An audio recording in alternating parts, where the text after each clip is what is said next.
Hello, Homeschool Boss Moms. Good afternoon. Happy Monday.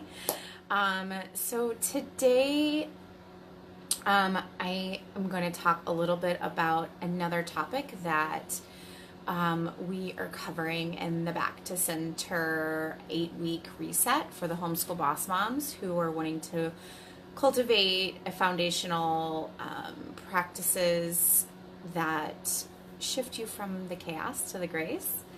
And we're going to be talking about mindset, right? And so, who do you need to be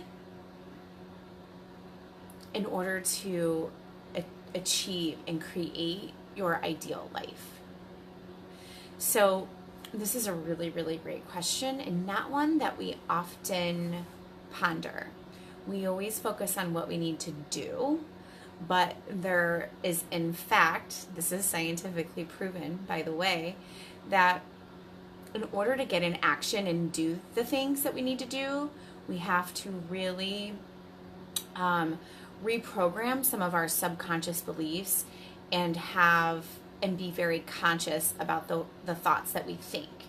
Because the thoughts that we think are what actually drive the actions that we do. Okay, so we have to back it on up, rewind, and before we can even get into the thoughts that we think, we have to ask who are we? Who am I? What do I actually embody at the core level? And these do involve some beliefs. But who do you need to be, right? Let's just use some popular and generalized examples, right? But many of us are aspiring to create a six-figure business, for example. Well, who do we need to be to even create that six-figure business, right? And we want to do it while we're homeschooling, so that's an added level of not challenge, but there's just an added layer there. Sorry, notifications. Client session coming up.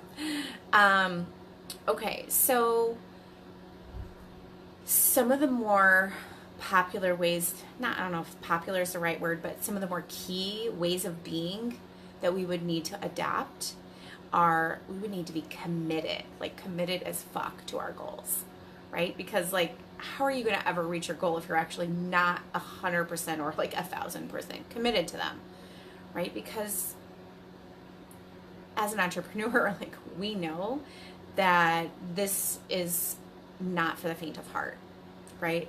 That there is some hard and dirty work that has to be done, whether that's physically or mentally.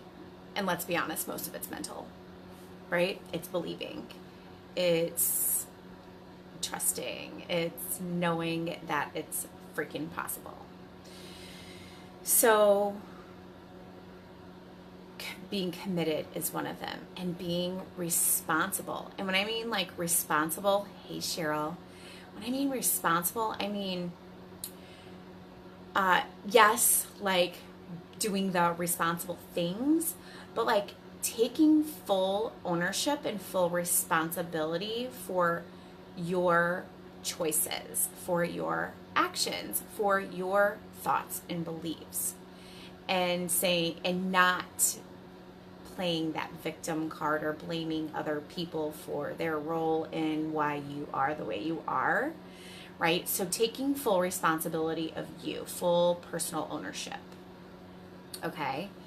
Another really excellent way of being that will help you achieve your dreams and goals, your dream life, is being in integrity.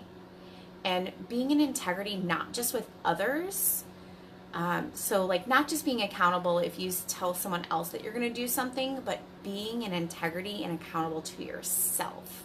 So if you say, I'm going to write this blog post tomorrow, and then you don't do it, and then you say, well, I'm going to do this Facebook post and you don't do it, or you say, I'm going to follow up with these potential prospects and you don't do it, then you teach yourself that you don't do what you say, right? And so that is not a conducive way of being to get you to your dream life. So you want to be in integrity with others and most importantly with yourself. So you want to do what you say. That's a way of being, right? When you are just like, I do what I say. I do what I say I'm going to do. You know? There's a lot of other things that have to happen around that one thing being a way of being for you. If that makes sense, right? Because you have to learn to set boundaries. You have to learn to prioritize really well. You have to learn to like not overcommit. Just some different things that you have to also learn about yourself in order to be in integrity with those kinds of things, right? Hey ladies, Sarah, what's up? Maria, how are you? So glad to have you. Let me know if you guys have any questions as I'm talking. Or for anyone who catches this on the replay, please drop any comments, feedback, questions, anything. I'm happy to come back and answer those. Okay, so more ways of being. Let's see. I mean, you are going to have to learn to be a leader. So for example, if we're going back to that six-figure income or six-figure business you have to be able to, you're going to have to delegate some shit. You know, you're going to have to outsource some things.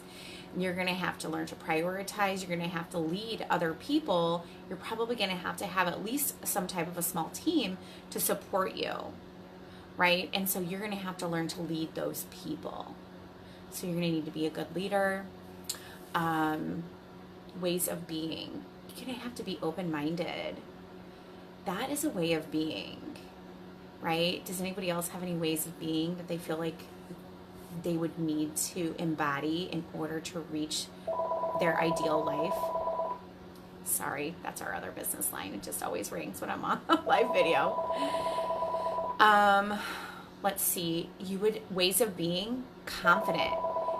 You are going to have to like know that you are like a badass entrepreneur, homeschooling mom that can do this, that is resourceful, that can find a way, right? Like you're just confident that you know you're doing good work in the world, that people want to buy your shit, right? Like there is a level of confidence that a six-figure entrepreneur exudes, right? You know that person, you follow them online, right? Who are they? What do they embody? What is it about them that attracts you? Those are some ways of being that you might want to add to your list, that you might want to start to cultivate for your own self, right?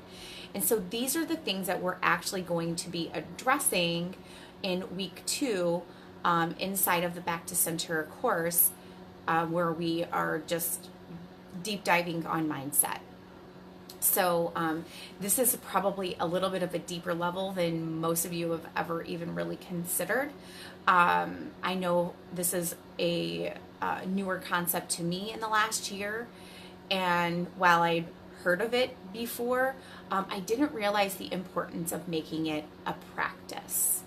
And so every day now, I wake up or when I'm on my walk or some point throughout the day, this is something I do, whether it's in my journal, whether it's a verbal thing that I do out loud, but I step into those ways of being, like, who the fuck am I, right? Like, I'm a badass bitch, I get shit done, I'm compassionate, but I'm strong, I do hard things, I get uncomfortable, I push myself, but I also nourish myself, right? So there's like, what are the ways of being that you need to embody, or that you want to embody, or that you would have to embody, right?